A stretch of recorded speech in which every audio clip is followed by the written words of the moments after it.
ভুল করে থাকলে জাতির কাছে ক্ষমা চাইতে প্রস্তুত আওয়ামী লীগ, সেই সাথে গণতন্ত্র রক্ষায় আসছে নতুন কর্মসূচি। তবে আবারও মাঠে নামছে আওয়ামী লীগ। আগামী জাতীয় সংসদ নির্বাচনে আওয়ামী লীগের অংশগ্রহণে বাধা দেয়া হবে না বলে মন্তব্য করেছেন নির্বাচন কমিশন সংস্কার কমিশনের প্রধান ডক্টর বদিউল আলম মজুমদার। একটি বড় রাজনৈতিক দলকে নির্বাচনের বাইরে রেখে নির্বাচন করাটা গণতন্ত্রের জন্য খুব স্বাস্থ্যকর নয়। আওয়ামী লীগ আসা দরকার আছে। আওয়ামী লীগ মুক্তিযুদ্ধের সপক্ষের একটা দল, মুক্তিযুদ্ধকে সেভ করার জন্য আওয়ামী লীগের দরকার আছে। ৭১-এর পরে কোন থানা পোড়াই মারছে কোন মুক্তিযোদ্ধারা, এর একটা এক্সাম্পল আছে না? হত্যা মামলা এবং মিথ্যা মামলা আর এই হয়রানিমূলক মামলা, এটা রেকর্ড ছাড়াই গেছে।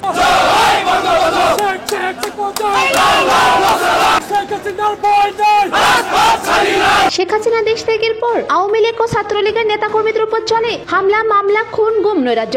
এমনকি আন্দোলনের মাধ্যমে নিষিদ্ধ করে দেওয়া হয় ছাত্রলীগকে। এছাড়া কার্যক্রম নিষিদ্ধ করা হয় আওয়ামী লীগের। বাতিল করে দেওয়া হয় দলটি নৌকা প্রতীক। প্রশ্ন ওঠে, নির্বাচনে অংশ নিতে পারবে কি আওয়ামী লীগ? তবে সেসব প্রশ্নের অবসান ঘটিয়ে আওয়ামী লীগের নির্বাচন করা নিয়ে মুখ খুলেছেন সিইসি। সব দলের অবশ্যই যারা নির্বাচনের জন্য তারা প্রস্তুত হয়ে নির্বাচনে অংশগ্রহণ করতে পারবে এবং কোন রকম বাধা বিপত্তি তাদেরকে দেওয়া হবে না। এদিকে দেশে চলছে আওয়ামী নেতা কর্মীদের বিরুদ্ধে গণহারের মিথ্যা মামলা।